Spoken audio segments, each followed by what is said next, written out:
Hello, Foundation students. So welcome to the latest video, and today's video will be first about compositions of functions, and then we'll move on to talk about some set theoretical properties that functions have with respect to images and preimages. But first, let's talk about compositions. So compositions of functions is something that you've studied before. You used compositions of functions back in calculus class. And there you probably think of, the composition of two functions is just where you put one function inside of another function. And you had a rule for evaluating the derivatives of compositions of functions. That was called the chain rule. And I guess you had a process for integrating compositions of functions. You called that U substitution. So compositions of functions are things that you've worked with before. But the deal is we now have this sort of set-based idea of what a function is. And so we need a set-based way to compose functions. And of course, we want our new notion of composition to be compatible with the old way that you did it before. And we'll certainly get that. But what we're going to do by, generalizing the idea of composition is we're going to make it a more powerful thing that we can do in much broader context than just those kinds of functions that you've seen defined algebraically as some sort of equation. So it'll be a more powerful concept. And then, like I said, we're going to be looking at set theoretical properties of images and preimages. And I have to say, I think this material in this couple of sections here is kind of the most hardcore material in this course in terms of proofs. It really makes you bring together everything you've learned so far about proving things, about sets, about functions, about relations. I mean, it's all there and you kind of have to have it all at your fingertips. And so that makes it a challenge. And so the challenge really is going to be how fluidly can you work with the definitions, and also know your proof techniques at the same time. So we're going to be proving set equality, biconditional statements, you name it, we're using it all here. So this section's really going to shape you, I think. It's really going to work your muscles on how to prove things. And so get ready. This is going to be a section of hard work, but it's going to pay off. So let's get started. All right, so let's get right into it. So our setup here is that we have two relations. We have R, which runs from A to B, and you can see that depicted over here in the picture on the right. And then you have a second relation, S, which runs from B to C, and you can see that on the picture right here. So it's sort of natural to think, okay, well, if you got arrows going from A to B, and then you have arrows going from B to C, to string those arrows together to get arrows that go all the way from A to C. And that's exactly what the composition does. So if you think about just stringing the arrows together there in the picture on the right, what would be the composition? Well, the composition is going to be a relation that goes from A all the way over to C, like that. And we know that relations are collections of ordered pairs. And so I'd like to list the ordered pairs which represent stringing those arrows together from A to C. If you think about it that way, it's pretty straightforward. So the composition of R and S, which we indicate this way, S, and there's a little circle R, like so. Okay, so we'd get the ordered pairs that represent those arrows that go from A over to C. So starting from X, you'd have X connects up to, well, if you follow it to A and then A goes to 2, so you get X comma 2. And then also notice that there's a second arrow coming out of X because R is a non-function relation. So you've got X going down to D, and then that in turn goes over to 2. So notice that would give you X comma 2 again, but we don't need to list the same ordered pair twice, so I'm just going to omit that second one. And then following out of Y, you get Y goes to B, and then B goes down to 3, so I'd see Y comma 3 in the composition. And then following from Z, you get Z goes to C, and then C goes to 1, so you'd get Z comma 1. And that's it. That's all the arrows that you can sort of chase all the way from A over to C. So that's your composition there. Now, of course, we want to have a little bit better definition than you know, we're chasing arrows in a bubble diagram. So we have definition 4.9 here, which makes this precise, but that's exactly what it's doing. It's basically chasing the arrows. So let's take a look at this definition. So we've got R as a relation from A to B and S as a relation from B to C, just like in the picture we were just playing with. So that's the setup. So in order to compose two relations, it has to be the case that the domain of the second relation coincides with the codomain of the first relation. Otherwise, you know, it's impossible to string things together. So anyway, the composition of R and S, which we use this notation here for, S little circle R, we just read that S composed with R, is defined to be this set of ordered pairs. So the composition is going to go from A to C, so that's why you have ordered pairs in A cross C. So it's like A is going to C there, right? And then how do you know that A pairs up with C? Well, it's because there would have to exist some point in the middle set B so that A goes to that middle element B, and then B in turn goes to C. And that's what that second ordered pair represents. So basically, I think of it this way. In order for an ordered pair to be in the composition, there has to be sort of a middle element that connects the first and second components of that ordered pair. In the example above, comparing it to our definition here, why do we know that Z comma 1 is in the composition here? Like, why is this true? Well, because there was a middle element in that picture up there, in particular C, which connected, you know, Z connected to C and then Z connected to 1. So when we relate that to the definition here, Z comma 1 is in the composition because Z comma C was in the first relation R, and C comma 1 is in S. So C is the element that's in the middle. So, you know, C was like playing the role of the B up here. And then similarly, X comma 2 is in the relation because, remember, okay, what did X pair up with in the middle to get over to 2? Well, it actually paired up with two different elements. I only need one, though. In the definition, there just has to exist some element. But in this case, I actually have the existence of two elements. So pick either one of them. Let's say A. So we have X comma A is in R. And then in turn, A comma 2 was in S. And so A is our middle element here, although D would have also worked as our middle element. Okay. So here I'm just copying the definition down again so we'll have it to look at as we do this next example. So in this next example, it's another one of these toy examples where we have a few finite sets. Our A set is the integers 1 through 5. Our B set are the letters A through D. And C are the Greek characters alpha, beta, and gamma. Now we're going to define an R from A to B here as this set of ordered pairs. And then similarly, we're going to define an S from B to C. And S will be this set of ordered pairs. And you can check that R, in fact, is a relation from A to B, and S is, in fact, a relation from B to C. So now we should be able to compose them. So what is S composed with R? Well, I'm not going to draw a bubble diagram. I'm just going to look at the ordered pairs and think about what would be in there. So I'm going to start with 1 as a potential first component of an ordered pair in this composition, and I'm going to see what does 1 get paired up with in the first relation. Well, in the first relation, 1 gets paired up with C, right?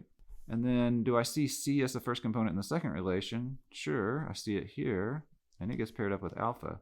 So it's kind of like 1 goes to C, which is here, and then C maps to alpha. So when you follow the arrow there, 1 ends up going to alpha in the composition. So we get 1 comma alpha. Okay.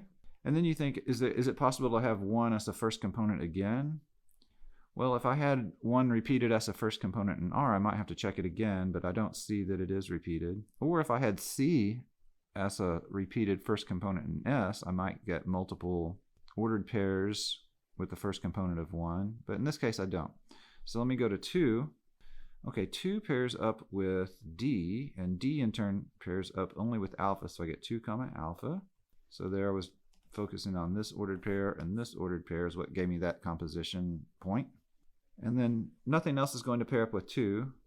So I've exhausted 2 as a possible first component. Now let's think about 3. Now here I see 3 actually appears as a first component of 2 ordered pairs in R. So I may end up with multiple ordered pairs starting with 3 as the first component. Let's look at 3A. So we got 3A, and then I look for ordered pairs that start with A in the S, and so I've got A comma beta. So I end up with 3 beta. And then I look at that second ordered pair that starts with 3, so I got 3B, and then B in turn pairs up with delta, so I end up with 3 delta in the composition. And lastly, let's look at what happens with 4. So 4D, and then D pairs up with alpha, so I get 4 alpha. And that's the only thing that would pair with 4, so 4 alpha. And that's the composition. If you did draw the bubble diagrams, I think that you would be able to see this as true visually. So I think that's a good exercise for you to do, and I recommend you do it. These little toy examples like this are really good to spend a little time with. It helps instill the definition. Of course, we're going to want to get to the point where we're doing compositions of functions that aren't just listed as some finite set of ordered pairs. We want to get to doing the kind of functions that you did before in, say, calculus class. So let's move to that topic here. So compositions of functions. So now our setup is that instead of just having a relation from A to B and then a relation from B to C, we have 2 functions, f going from A to B and g going from B to C. Now, bear in mind that this notation packs in some information, right? Like this notation f colon A arrow B says that f is a function and its domain is all of A and its range is contained in B. Same thing for g. So what you hope is that when you compose 2 functions, you get back a function. And in fact, it's a fact. And so that's what fact 4.23 here is about. It just says that when you compose a function, the first one going from A to B and the second one going from B to C, then the composition will be a function from A to C. And so we will prove this fact 2.3 soon enough. But first I want to talk about function notation and how it relates to compositions here, because the notation is going to be helpful in actually calculating compositions of functions. So let's focus on the notation for a little bit. So first of all, whenever you have A comma C is in the composition G composed with F, according to the definition of composition, there has to be some middle element, let's say B in the middle set, big B, that A gets paired with B and then B gets paired with C. When we put that into function notation, it comes out like this. There exists some B in big B. So instead of saying I have an ordered pair A comma B in the function f, I'm going to say f of A equals B. And then instead of saying I have an ordered pair B comma C in the function g, I'm going to say g of B is equal to C. Now since we have A comma C is in G composed with F, and we know G composed with F is a function by the fact 4.23, then we can use that function notation for G composed with F and rewrite this as G composed with F of A is equal to C. So I'm just saying that this notation and this notation mean the same thing here. That's all, because we know G composed with F is a function. But check it out. We just said in the previous bullet point that C is equal to G of B. So on this next line down here, I could say, well, C there is equal to G of B. But we also just said that B is equal to F of A. So I could put F of A here in place of B. And so what I end up with is this is G of F of A. So the point is, G composed with F of A is the same thing as G of F of A. These two things are equal, and that's the point I wanted to make. G composed with F of A is the same thing as G of F of A. And so we end up with this nice notation right here, which I'm going to put a box around and put a star next to it because it's important. So why do we care? Why is this nice? Well, it's because it tells you that the way that we have defined composition of relations in terms of ordered pairs is exactly what you used to do back in calculus class. So compositions of functions work like they did before. So compositions of functions work just like they did in calculus class, where all you're doing to get the composition is taking one function and putting it inside of the other. I mean, that's what's going on here, right? I'm taking the function f and then putting it inside of g there. So, for example, here we have a couple of functions defined like you would see them in calculus class. So we've got f of x is 3x, and that's a function from R to R. And then we've got g mapping from R to R there, and it's just the x squared function. And so we could compose them. So using our notation, g composed with f of x here would be the same thing as g of f of x. And we know f of x is 3x, so this is g of 3x. And then that in turn is taking 3x and putting that into the squaring function, so this would be 3x quantity squared like that, which is 9x squared. Notice that the composition goes from R to R because in f, like R is the A set and R is also the B set. And in G, the B set is R and then the C set is R. So when you do the composition, it goes from A to C, right? But those are both R. So you get a function that goes from R to R and it's 9x squared. And then similarly, you can also you can do the composition the other way in this particular case because all the the domains and the codomains are all R here. You can't in general just always reverse the composition. It may be that the domains don't work out right. But in this case, everything's R, so we can reverse it, but we won't get the same answer. So if you do f composed with g in that order, then this is f of g of x, and then that would be f of x squared, which would be 3 times the input, so that'd be 3 times x squared. So notice that g composed with f of x does not equal f composed with g of x like that in that order in general here. In other words, for all, it's not equal for all x. I guess there are some x values where those two things are equal, but not for all x.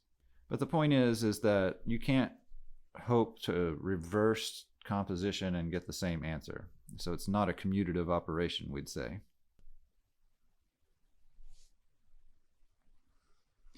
Okay, so let's do a quick skills check here. Both of these problems are, I think you'll see, relatively straightforward, but I think it's a good idea to just pause for a moment and make sure that we got the idea of composition down, both when we're talking about sets of ordered pairs or when we're talking about like regular old real valued functions like you would have seen in previous courses.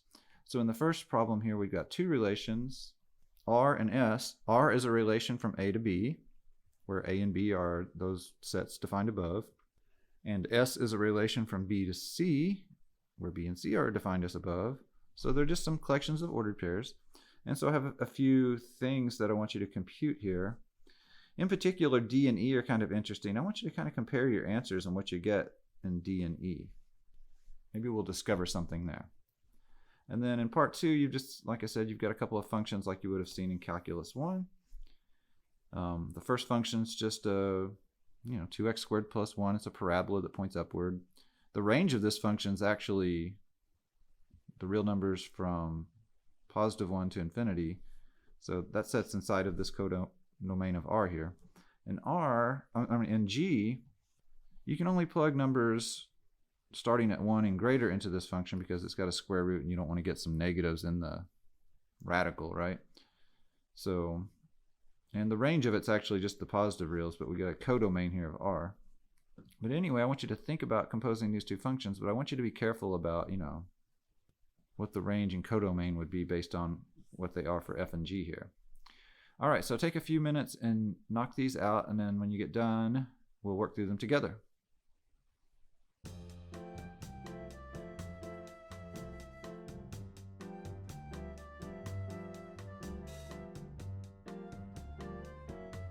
All right, welcome back. So let's work through these together now. So S composed with R, to get that, I'm going to start with like the first ordered pair in R, and then I see I've got 1 pairs with 8. And then I ask myself, what does 8 pair with in the second relation? Well, 8 pairs with both 11 and 13, so I'm going to get 1 comma 11 and 1 comma 13. And then I look at the second ordered pair in R, and I see that I get 1 pairs with 7, and then 7 in turn pairs with 10 and 14 in the second relation. So I'm going to get 1 10 and 1 14. And you keep on going like this. 2 pairs with 9, but 9 doesn't go anywhere down here, so nothing happens with 2. You don't get anything out of 2 comma 9. 3 comma 7, and then you get 7 with 10 and 14 again, so you get 3 10 and 3 14. The 4, 9 ordered pair doesn't yield anything. 4, 8, so you get with 4, 8, 8 in turn pairs with 11 and 13, so you get 4, 11 and 4, 13. And then 5 pairs with 7, which in turn pairs with 10 and 14, so you get 5, 10 and 5, 14. Now R inverse just means to reverse all the ordered pairs in R, so that's easy enough. We'll just go ahead and write that down here. Similarly, S inverse just means reverse all the ordered pairs in S, so we'll go ahead and write that down. So now to do S composed with R inverse, all we have to do is take what we got in part A and reverse all the ordered pairs. So reversing all the ordered pairs in what we got in part A, that's easy enough, so we'll go ahead and do that. So lastly, for part E, to get R inverse composed with S inverse, this time S inverse is going to be sort of the first relation, so you do that first and then you do R inverse. So let's see what we get when we do that. So in S inverse, I'm going to start with 10, 7 and then ask, well, what does 7 pair up with in R inverse? Well, I see that 7 pairs with 1, 7 pairs with 3, and 7 pairs with 5. So that means that 10 is going to get paired with 1, 3, and 5 in this composition. Okay, next I look and see I have 14, 7, and then 7 pairs with 1, 3, and 5 again. So we get 14 gets paired with 1, 3, and 5 in the composition here. So next we have 11, 8, and then what does 8 pair with in R inverse? Well, 8 pairs with 4 and 1. So yeah, 11 pairs with 8, and then 8 pairs with 1, and 8 pairs with 4. So we get 11, 1 and 11, 4. And then lastly, we've got 13 pairs with 8, and again 8 pairs with 1 and 4 in our inverse, so we end up with 13, 1 and 13, 4 in this composition. And then I asked you to compare the answers you got in parts D and E. And what I hope you notice is that these two relations are actually equal. It's not immediately obvious, but you see that they have the same number of elements kind of visually there. But check it out. Here's 11, 1 in part D, and then I see 11, 1 here. Similarly, here's 13, 1 here, and 13, 1 down here, and 10, 1 here, 10, 1 here, 14, 1 here, 14, 1 here, 10, 3 here, 10, 3 here, 14, 3 here, 14, 3 here, 11, 4 here, 11, 4 here, 13, 4 here, 13, 4 here, 10, 5 here, 10, 5 here, and 14, 5 here, and 14, 5 here. So one by one, you can check. These two sets have the same elements, so they're equal. So note that S composed with R, the whole thing inverse, is the same as R inverse composed with S inverse. Maybe this is a general fact. Maybe this is something we can prove. Okay, so then let's look at part 2. So for part 2, if you want to do F composed with G of 2, that would mean the same as doing F of G of 2. So F of G of 2, that means first plug 2 into G, so it'd get F of, you plug 2 into G and you get square root of 1, which is just 1. And then F of 1 would be 2 times 1 squared plus 1, so that would be 3. And then similarly for G composed with F of 2, I do G of F of 2. So that's G of, okay, F of 2 would be 2 times 2 squared, so that'd be 2 times 4 is 8 plus 1 is 9. And then G of 9 would be the square root of 8. And then I'm asking you to do sort of the more general thing on part C. What is F, G composed with F just of any old X, where X is in the domain of F? Well, let's see. I'm going to go ahead and erase here that X is in the domain of F here. So I'd get G of F of X, and G of F of X would be G of 2x squared plus 1, which is the square root of 2x squared plus 1 minus 1, so you just get square root of 2x squared, which if we wanted to write that as square root of 2 times the absolute value of x, we could. And then turning it around the other way, we end up with f of g of x, which is f of the square root of x minus 1.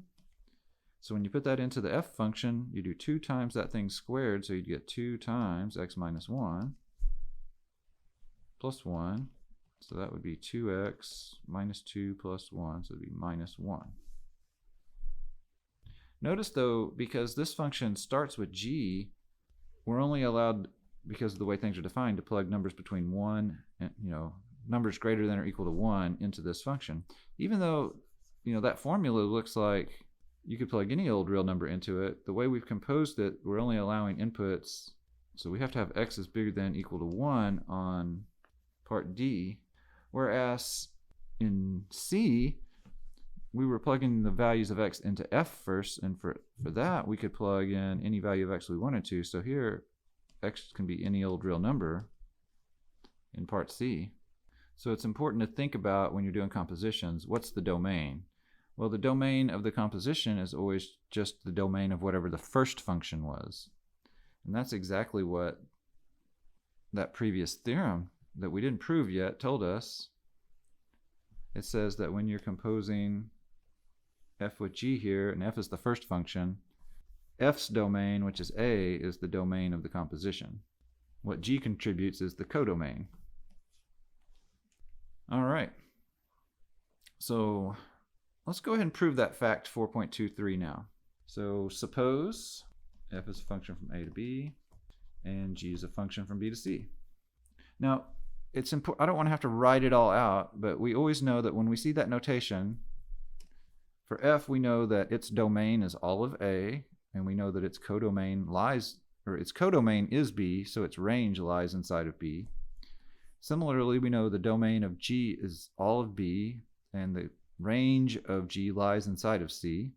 And we know that both f and g have the function property. So we can use that as we need it. So to prove g composed with f is a function from a to c, we have to establish three things. So one, we have to establish that the domain of g composed with f is equal to a.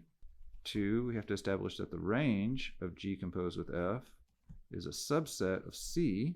And three, we have to show that g composed with f has the function property, which is for every a1 and a2 in the domain, which is a1 being equal to a2 implies that g composed with f of a1 equals g composed with f of a2.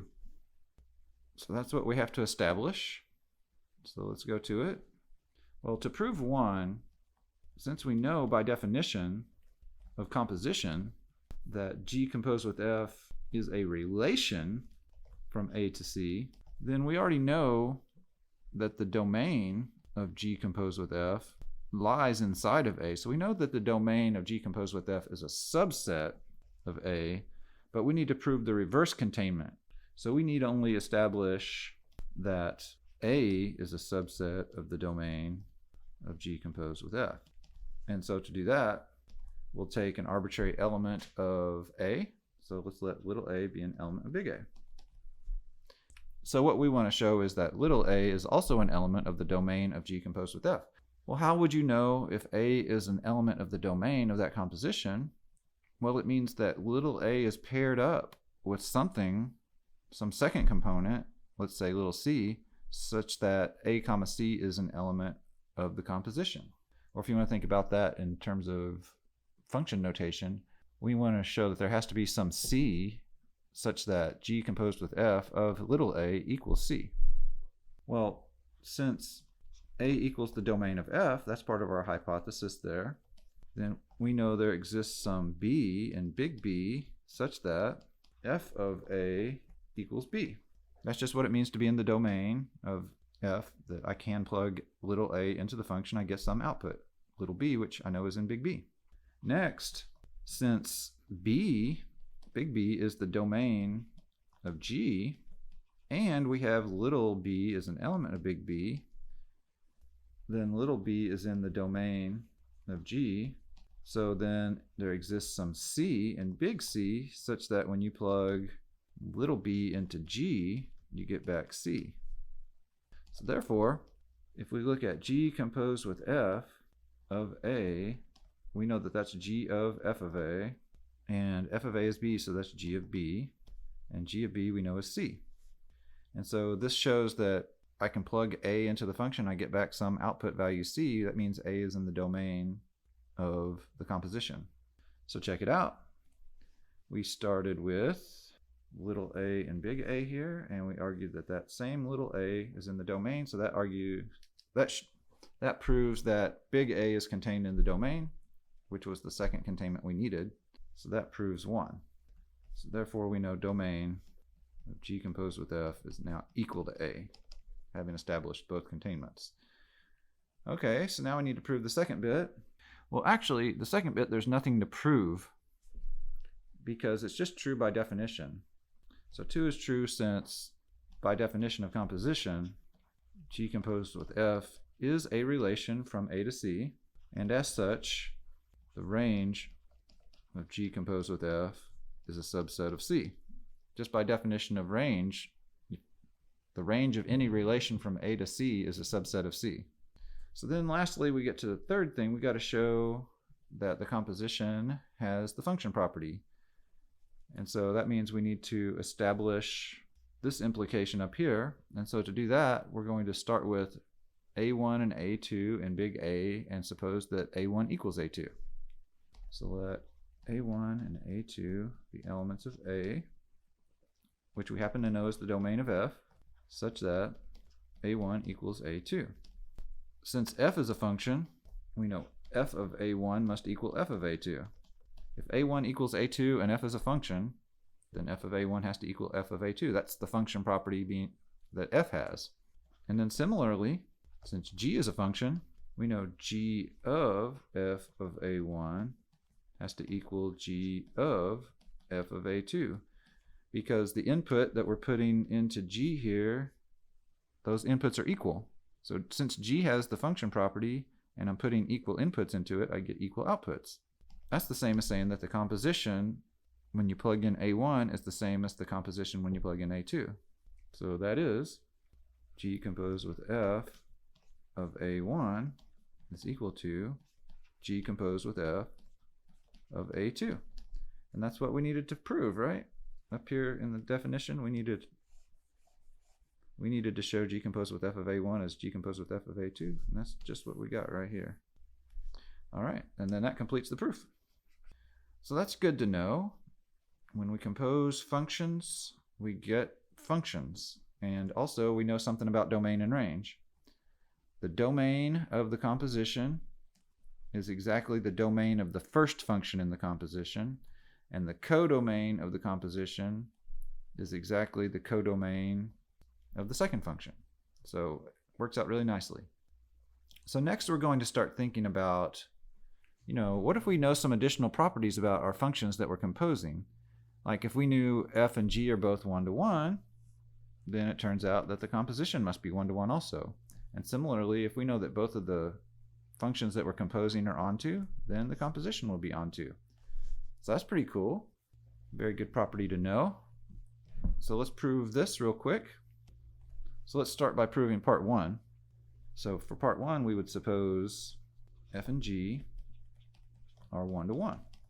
To prove G composed with F is 1-to-1, we suppose that A1 and A2 are elements of the domain of the composition, which by our previous theorem we know is exactly equal to A. And what we're going to do is suppose that we get equal values when we plug A1 and A2 into the composition. So suppose A1 and A2 are elements of the domain of the composition such that G composed with F of A1 is equal to G composed with F of A2. So this is our starting point in this proof, essentially right here. We have equal output values in the composition. And what we want to argue eventually is that A1 must be equal to A2. That's the 1-to-1 property. If you have equal outputs, then the inputs must have been equal. So now that we just keeping in mind what our target is here, we need to show A1 equals A2. So let's see if we can get there. Well, on the basis of what we have in green there, we know that that's the same thing as saying G of F of A1 has to equal G of F of A2. This in turn implies that F of A1 must equal F of A2. Why? Because G is 1-to-1. See, G is a 1-to-1 function, And here I have plugged two things into G and gotten the same result. So if G was 1 to 1, the only way that the outputs can be equal is if the inputs were equal. But the inputs were f of A1 and f of A2, so f of A1 has to equal f of A2. And now we also know that f is 1 to 1 by hypothesis. And so now we've got equal outputs in f, means that its inputs must have been equal. So we have A1 equals A2. And this is because f is 1 to 1. And then that finishes the proof, right? Because we started with G composed with f of A1 is equal to G composed with f of A2, and we arrived at A1 equals A2, so we're done. So then we can look at the proof of 2. So we're supposing in part 2 here that f and G are both separately onto. So let's suppose f is onto B, i.e., the range of f is equal to B, and G is onto C, i.e., the range of G is equal to C.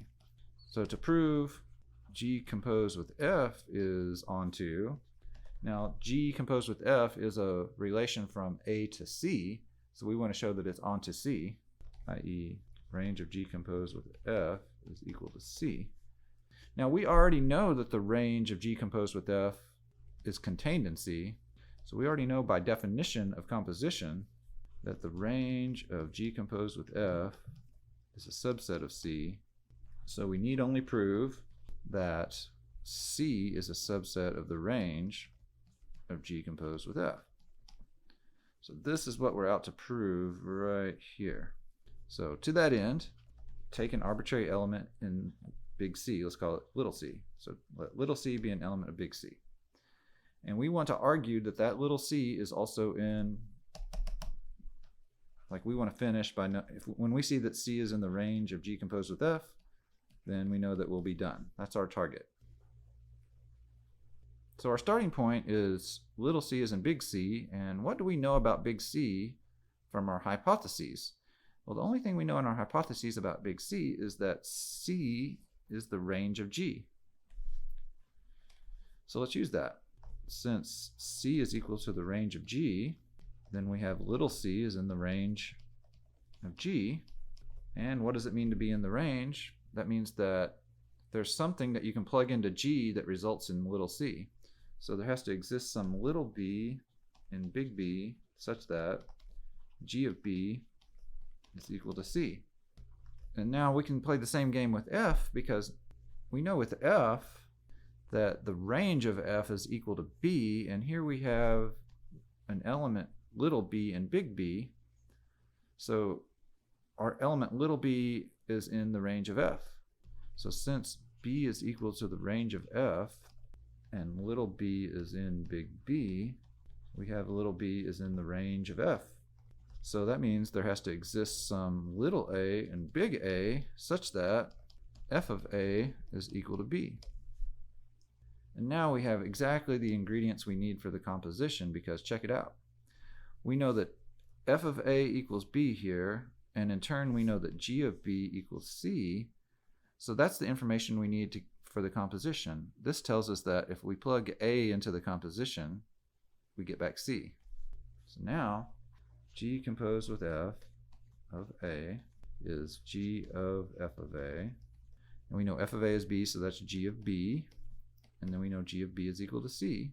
So that tells me C is in the range of G composed with f, because I found an element little a that I can plug into the function G composed with f, and it results in C.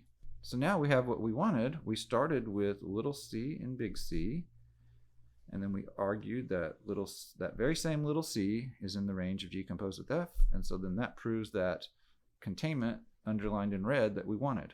And so that finishes the proof. All right, so this proof is definitely worth a serious gander. I think it would behoove you to make sure you understand this proof through and through, because the techniques that we're using here are the same techniques that we're going to be using to prove other things as we move forward here. So one thing we can do is think about the converse of this theorem. So like, if we know that the composition is 1 to 1, does that tell us that the individual functions are 1 to 1? Or if we know that the composition is on 2, is that enough to tell us that the individual functions are on 2? So what about the converse? Well, it turns out that the converse isn't exactly true, but we can come up with a version of the converse. So if we know the composition is 1-to-1, it doesn't tell us that both of the functions being composed are 1-to-1. It tells us that only the first function is 1-to-1. So if g composed with f is 1-to-1, then the first function f is 1-to-1. And if we know that the composition is on 2, then we know that the second function g must have been on 2. But we don't know both g and f are on 2 if the composition is on 2. So we kind of get a partial converse, right?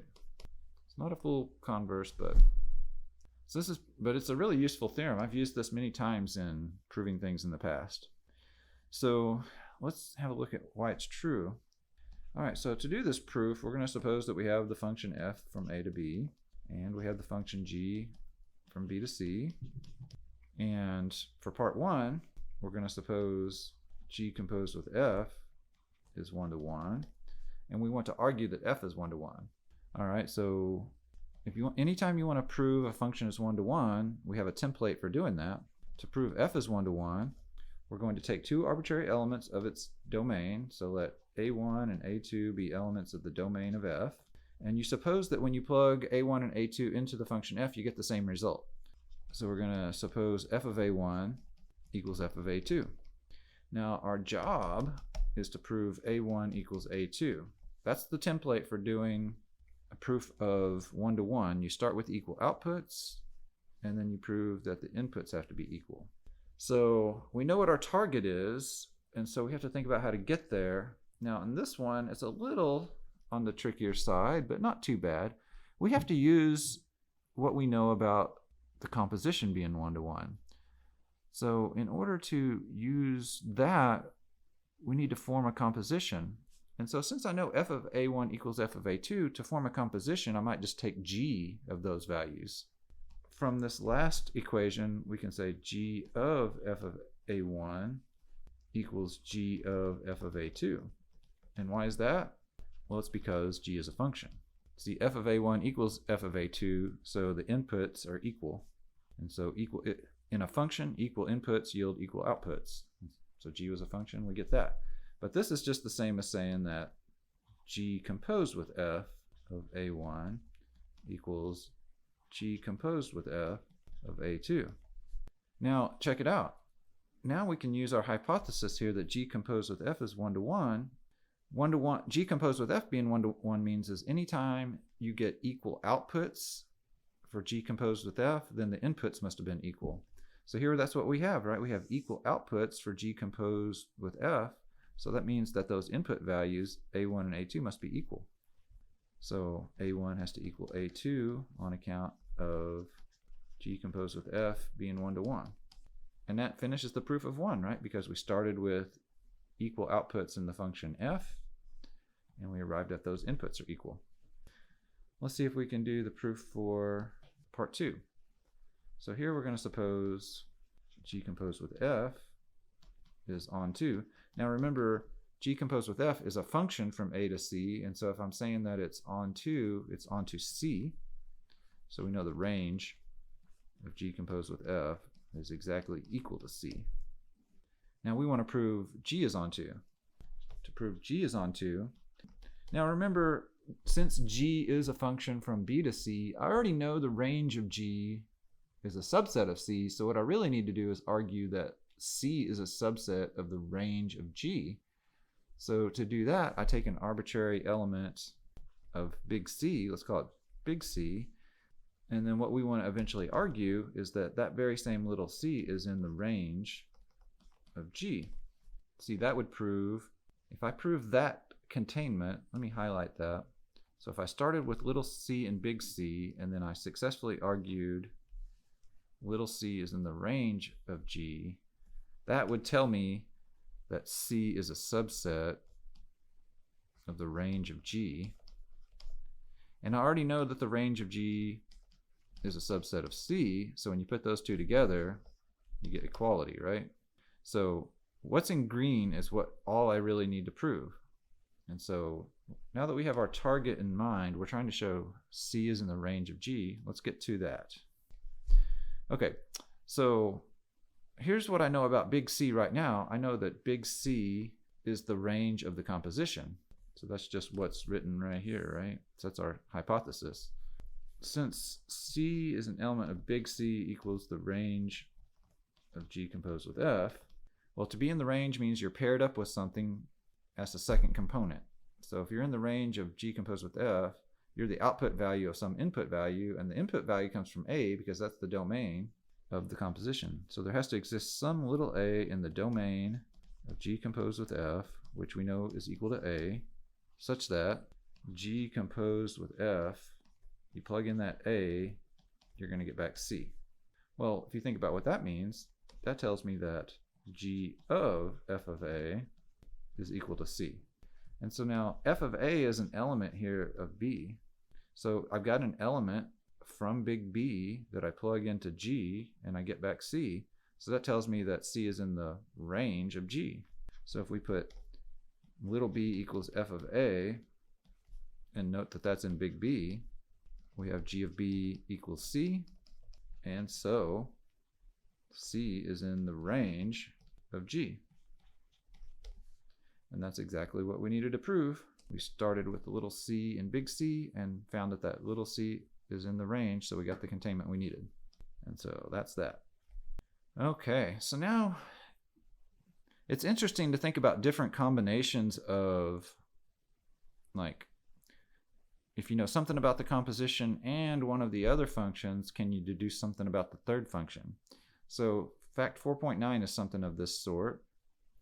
So in fact 4.9 here, we know the composition is 1-to-1, and then we know F is on 2.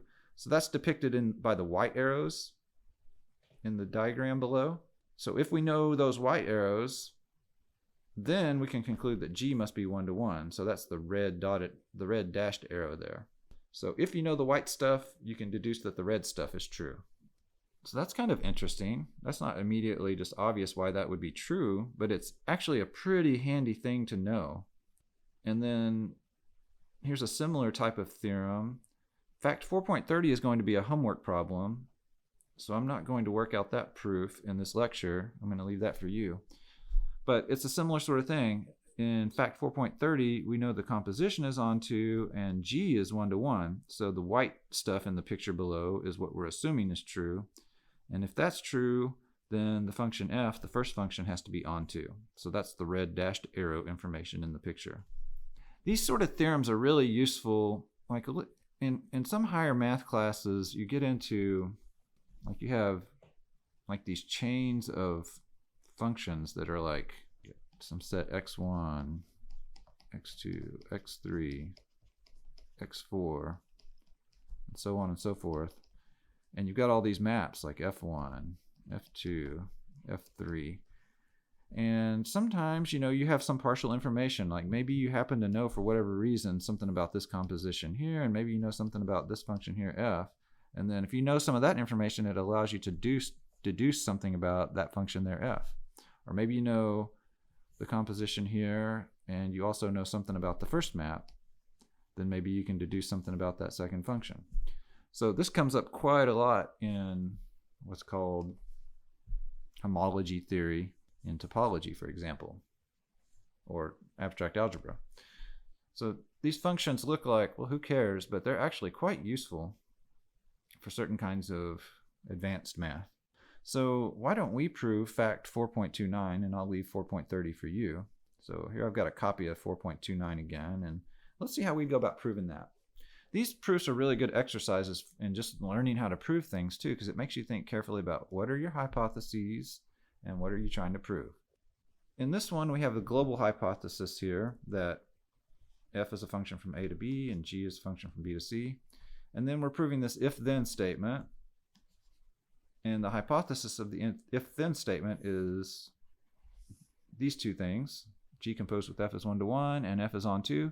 So we got to take those things as hypotheses as well. And then G being 1-to-1 is the conclusion that we have to reach from all those hypotheses. Let's write down our hypotheses here.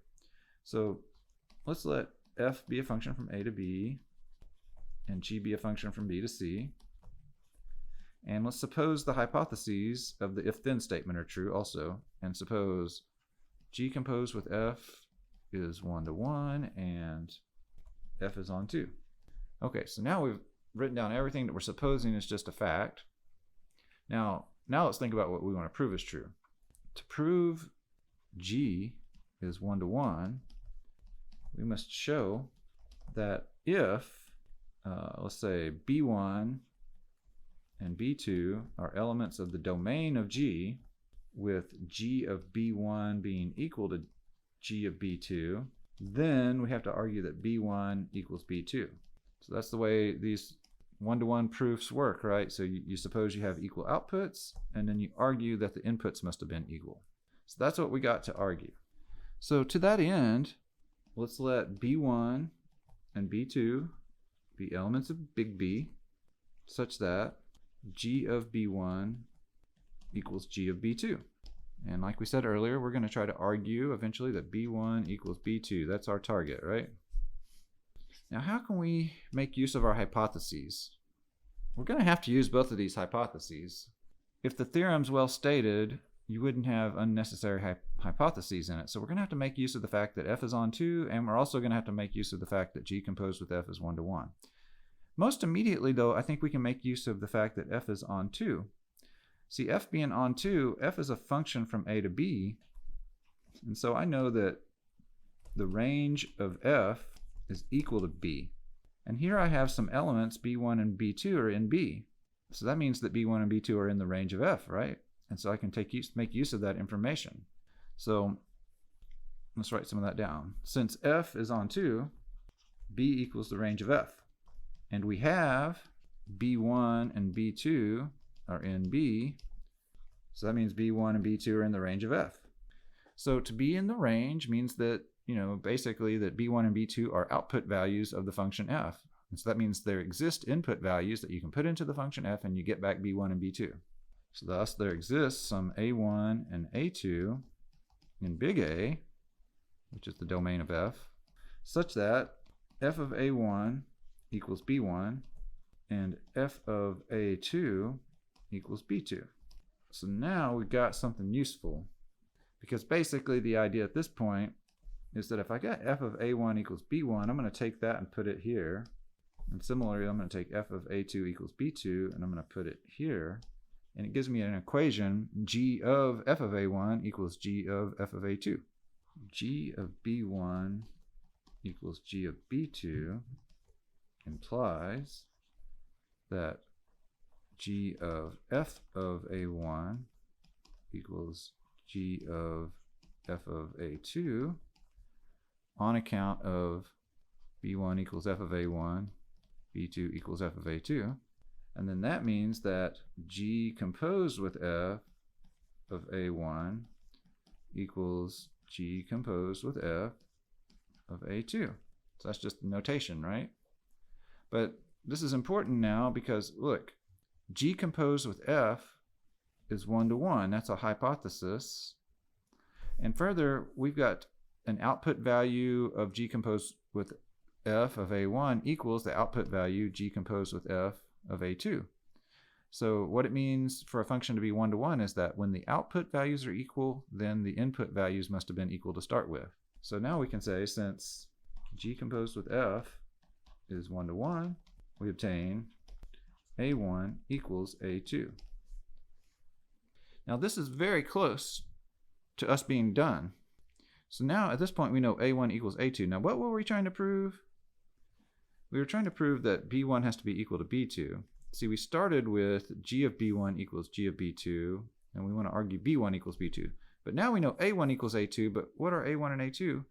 Well, those are the input values that yield b1 and b2, right? So f of a1 equals b1 and f of a2 equals b2. So now we can say, since f is a function and a1 equals a2 in domain of f equals a, we obtain f of a1 equals f of a2. That is, b1 equals b2. And that's what we wanted to prove. We started with g of b1 equals g of b2. We arrived at b1 equals b2. That proves that g is 1 to 1. There's a lot of moving parts in these proofs like this, so it really is very, very helpful for you to separate mentally what are the hypotheses and what is it that you're trying to prove. And so I wrote down all the hypotheses clearly, and then I thought about what it is that I wanted to prove. That's g being 1 to 1. So I said here, to prove g is 1 to 1, this is what we got to show. We got to show that if g of b1 equals g of b2, then we got to argue that b1 is b2. So now I'm thinking about what my starting point is and what my target is, okay? So I kind of like, in proving that g is 1 to 1, we took on a new hypothesis, this one, in addition to all the other hypotheses that we had. But then we had in mind what our target was, b1 equals b2. And so as I was going along, I was making sure, like, am I using all these hypotheses? So g composed with f being 1 to 1, I used here. And f being on 2, I used a little earlier to get the existence of a1 and a2, that when you plugged into f, you got b1 and b2. So now, I checked. Yeah, I used that hypothesis, I used that hypothesis, and then I was able to argue it. So there's a lot of things to keep track of there in that proof. All right. So another little fact here that I have found is pretty super useful is the fact that composition of functions is an associative operation. Whenever you do composition of functions, you can only do 2 at a time, right? So if you want to compose functions, you got 3 functions in a row that you want to compose. So you got some situation like, A, B, C, D, and maybe you have like, F is doing that, G is doing that, and H is doing that. Then you'd like to be able to just sort of stitch all those together, just like you do when composing 2 functions, but a little further, right? So this is the thing we're going for here, but you can only do 2 at a time according to our definition, but it doesn't really matter which 2 you do first as long as you do things in the right order. That's what this theorem says. So H composed with G composed with F grouped together is the same as first you compose H with G and then compose that with F. So this is a problem that I'm leaving as an exercise for you, but I just wanted to sort of point at it a little bit. And I want to tell you one cool application of it. So one cool application I found is matrix multiplication. So it turns out that like let's say you have a 2 by 2, I'm just going to do it for the 2 by 2 case, but I don't know, let's just say n by n. So let's say you have A as an n by n matrix, right? So if you've had linear algebra before, then this application may make some sense. If you haven't had linear algebra before, don't worry about it, it's not a big deal. But I just want to mention this for those who do know a little bit of linear algebra. An n by n matrix you can think of as a function from, say, r to the n to r to the n, if the entries of the matrix are real values anyway. And the way you can think of that is because when you take an n by n matrix, you can multiply it with a column matrix like x1, x2. So you can think of this column matrix as a vector in Rn, and then it's going to result in a column vector from like this, x1, or say y1, y2, ... yn. So when you do that matrix multiplication there, then you can think of A as a function. And so then when you do, so if I had 2 n by n matrices, so if I had B n by n, and I multiply that times A n by n, I can think of that as the same thing as doing composition, right? It turns out that matrix multiplication is just composing those maps.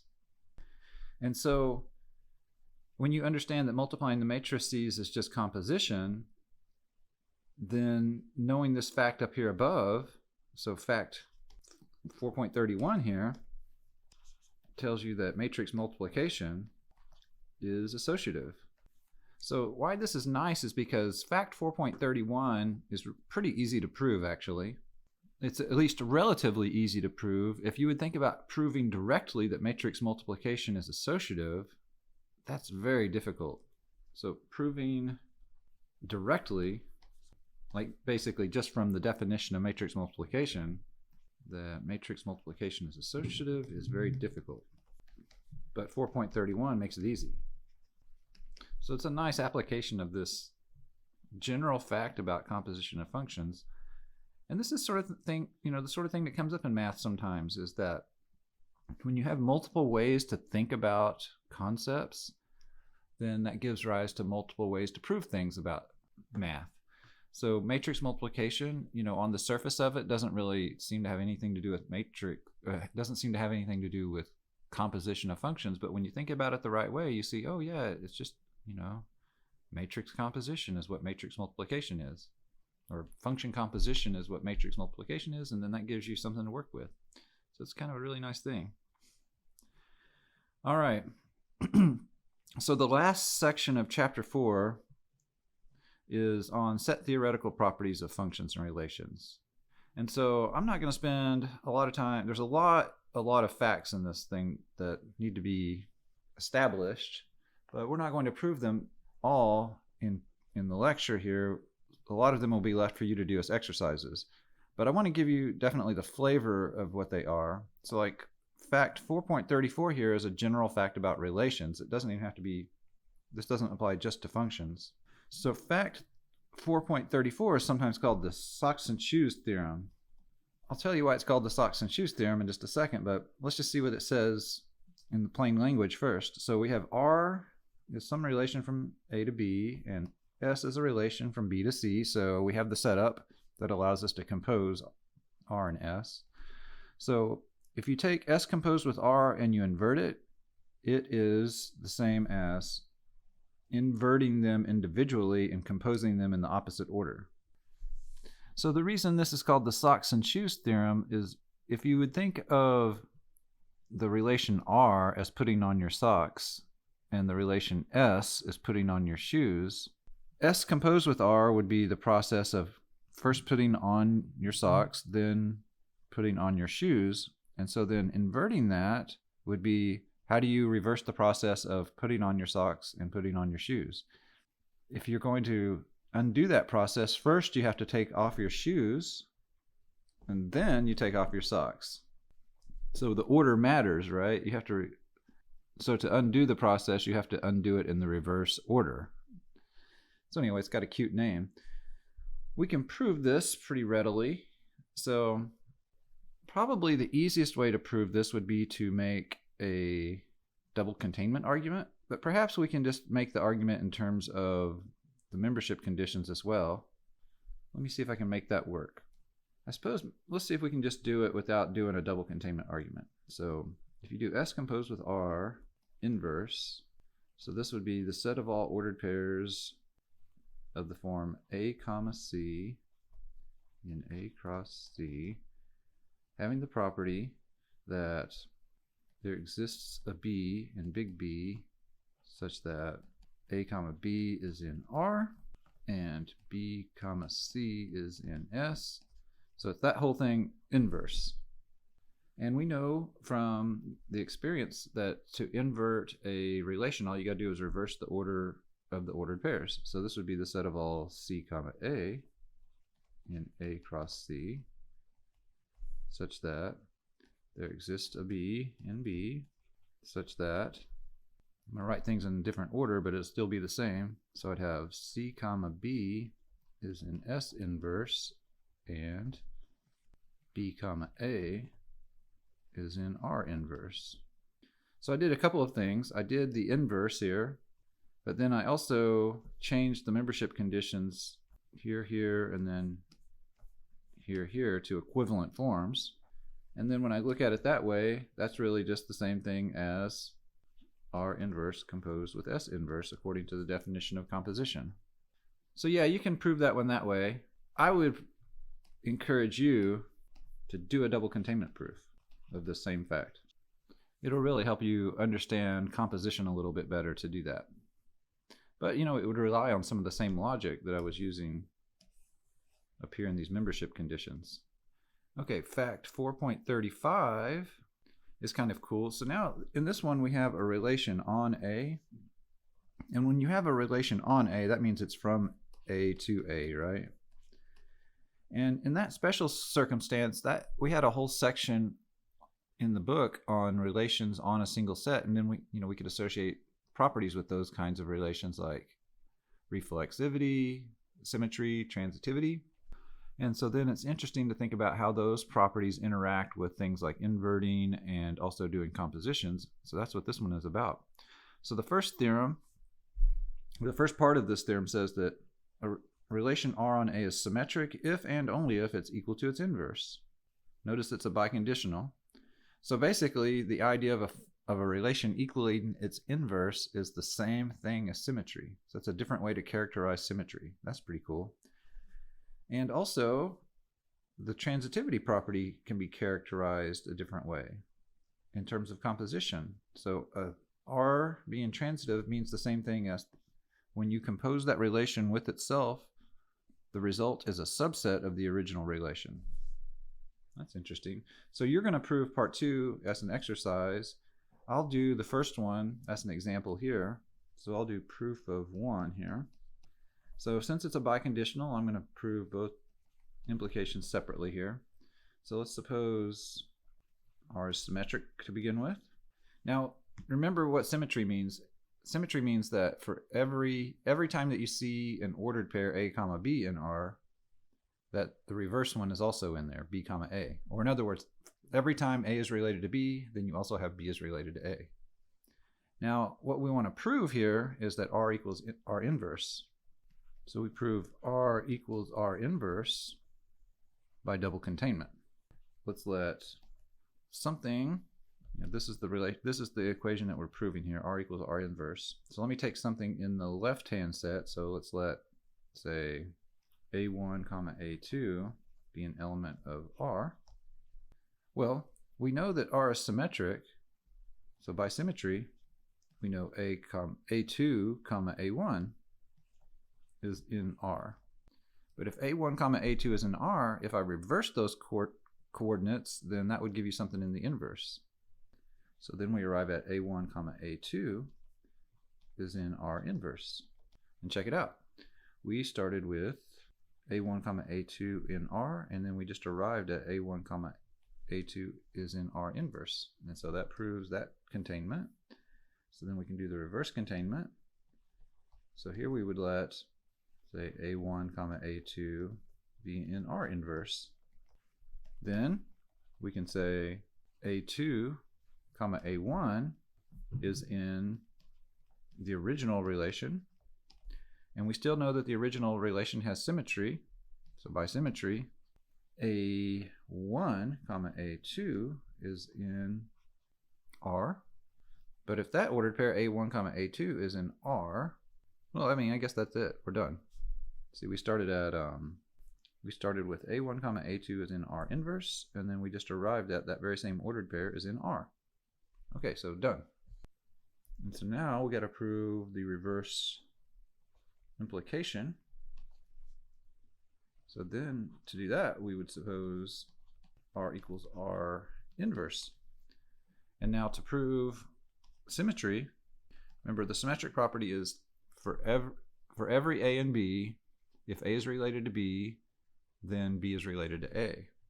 So we're going to let's say A1 and A2 be elements of A such that A1 is related to A2. So that is A1 comma A2 is in R. Well, since R equals R inverse, then we have A1 comma A2 is in the inverse. And then it follows that if A1 comma A2 is in the inverse, then the reverse of that is in the original. So we have A2 comma A1 is in the original relation R. That is, A2 is related to A1. And if you look at what we just did here, we started with A1 was related to A2, and then we proved that A2 is related to A1. That's what you have to prove to get symmetry. And so that's it, and we're done with the proof. And like I said, I'll have you do part 2, the transitivity bit, as an exercise. So fact 4.36 here is a long list of properties that functions have for their images and their preimages, and how those interact with set operations, union, intersection, set difference, complements, and also how they relate to the properties of being one-to-one and on-to. So like, for example, when you look at part 7 there, if you add an additional hypothesis that your function is one-to-one, then you know that the image of the intersection is the intersection of the images. Notice that 7 here kind of relates to part 6. So part 6 says that the image of the intersection is contained in intersection of the images as a general property without knowing anything additional about f other than f is a function from a to b. But 7 says if you add on one more property, that f is one-to-one, then you actually get equality there instead of the just containment that you had in part 6. And you see in part 8 here, there's something about composition. And then if we add something about a function being one-to-one, then we actually get equality instead of containment like we had in the previous one. Similarly, 10, there's a containment going on involving composition, but you get equality whenever f is on 2. So we certainly are not going to go through and prove all of these. The ones that are marked in green are ones that are set aside for you to do as exercises.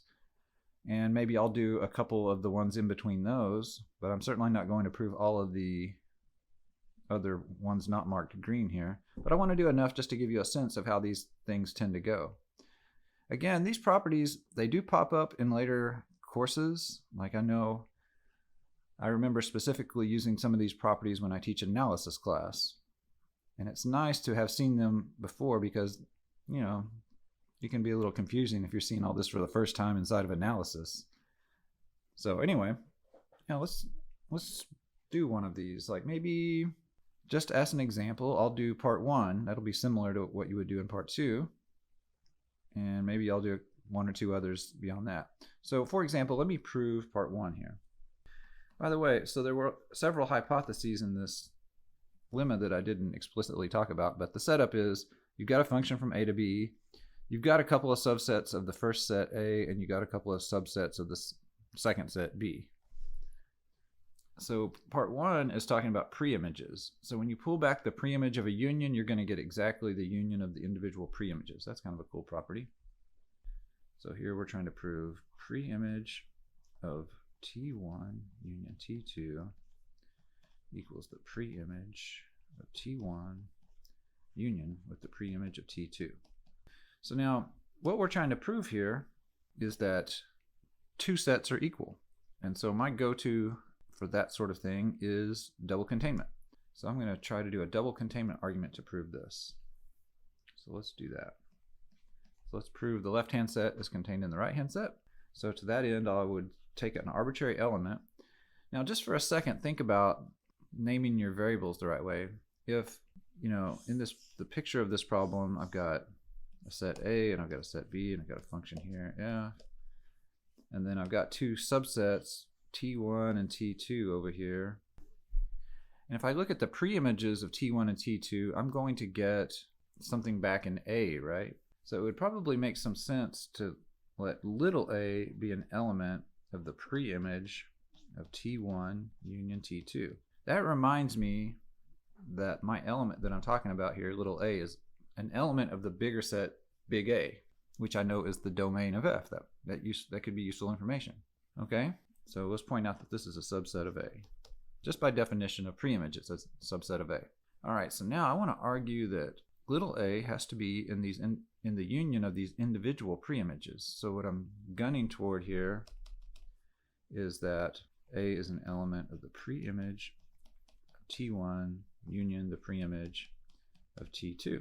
So, and I know that it would be here if there exists some, let's say, little t1 in big T1, such that if I plug A into the function, then I get T1. That's what it means to be in the preimage. And similarly, this one means there would have to exist some T2 in T2 such that f of A would equal T2. Now it's entirely possible here that T1 and T2 are the same element, but I'm just talking about those things separately. So anyway, this kind of gives me an idea of what I'm shooting for. And so let me move that out of the way just for a little bit. All right, so first of all, let's talk about what does it mean that what our starting point is here. We've got A is in this set. What does that mean? Well, that means that there exists some element, let's say T in T1 union T2, such that f of A equals T. T being in T1 union T2 tells me that T is an element of T1 or T is an element of T2. So there's two possibilities here. Let's consider those two cases in turn. So if T is an element of T1, we have f of A equals T. So if you put those two bits of information together there, T is in T1 and f of A is equal to T, that tells me that little a is in the preimage of T1. So little a would be in the preimage of T1, which is a subset of the preimage of T1 union with any other thing that you want, in particular preimage of T2. So point is, T being in T1 implies A is an element of the preimage of T1 union the preimage of T2. And then similarly, T being in T2 would also imply that A is in the preimage of T1 union the preimage of T2. And so when I say similarly here, it's not that I'm trying to hide the details. The details are just already there. The only thing you have to do is replace, like just interchange T1 and T2 in the previous argument, and you have it. So the point is now, at this point, either way, A ends up being in the preimage of T1 union with the preimage of T2. And so we started with A in the little a in the smaller set, and we ended with little a in the right-hand set. Okay, let's see how this reverses. So to reverse it, let's take A in the preimage of T1 union the preimage of T2.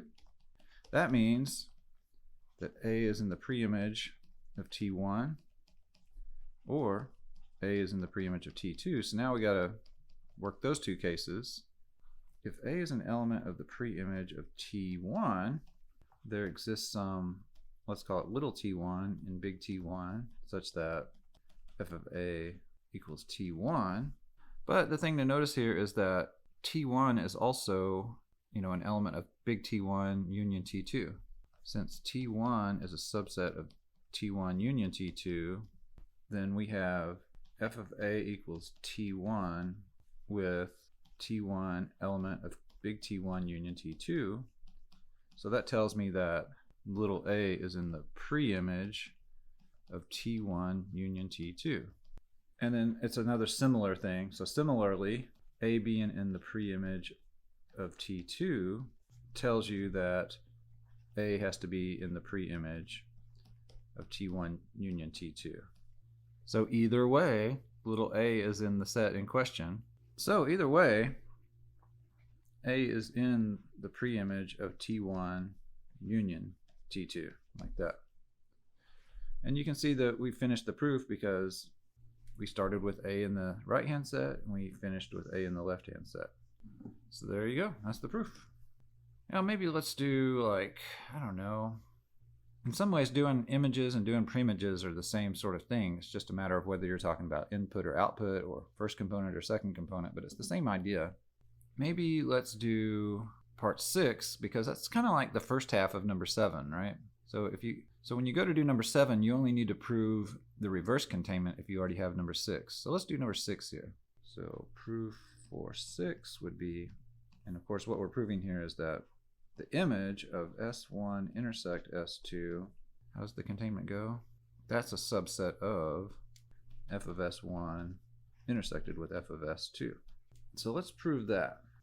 So to prove that, we're going to start off by saying now since we're doing images here, f of S1 intersect S2 is going to be some subset of B. So I'm going to take a little b in this image of S1 intersect S2. Then I'll remember what the definition of image tells me. This tells me that there exists some A, back in A, there exists some A in S1 intersect S2 such that when I plug A into the function I get back B. So since A is in S1 intersect S2, we have A is in S1 And we know A is in S2. Now, A being in S1 and knowing f of A equals B tells me that B is in the image of S1, and A being in S2 and knowing that f of A equals B is enough to tell me that little b is in the image of S2. So thus we have B is an element of f of S1, and we know B is in f of S2, so that tells me that B is in the intersection of S1 and S2. And that's the containment I needed to argue. Started with my little b in the left-hand set, and then I argued that that same little b was in the right-hand set. Now this completes the proof. We weren't trying to prove equality here. We were only trying to prove the left-hand set was contained in the right-hand set, so that finishes that proof. So see how I'm working fluidly with the definitions of image and pre-image? So that's the sort of thing you need to be able to do in order to make headway on these proofs. Maybe I'll do part 8 and prove that the f inverse composed with f of S1 is a superset of S1. So let's do that. So proof of 8, which is f inverse composed with f of S1 is a superset of S1. So again, this is just a single set containment, so to prove it, I don't have to do a double containment, I just do a single containment. So I'm going to start off by letting, say, little s be in S1. That's the supposed smaller set, so I start there. And now I want to argue that, I want to eventually argue that little s is in f inverse composed with f of the set S1. Well, what that would mean is that there exists some other s, let's say s hat, in S1, such that when I plug that s hat into the composition there, I need to get back s. Or I need to show, when I think about that, that's f inverse of f of s hat equals s. Maybe that'll be a helpful way to think about that. So I'm just kind of thinking about what my target is to help me strategize how I'm going to proceed in this proof. Right now, though, all I've got is that s is in S1, and all I know from the setup is I know that f is a function from A to B, and I know that S1 is a subset of A. Well, I know that A is the domain of f, and so the only thing I can see to work with initially is that my little s being in S1 must be in the domain of f. So since S1 is contained in A, which is the domain of f, then we have little s is in the domain of f. So that means there must exist some second component that pairs with that little s. So let's say there exists some b in big B such that f of s is equal to b. It might be easier to think in terms of ordered pairs here because we have to deal with the inverse. So that is, I've got s comma b is an element of f.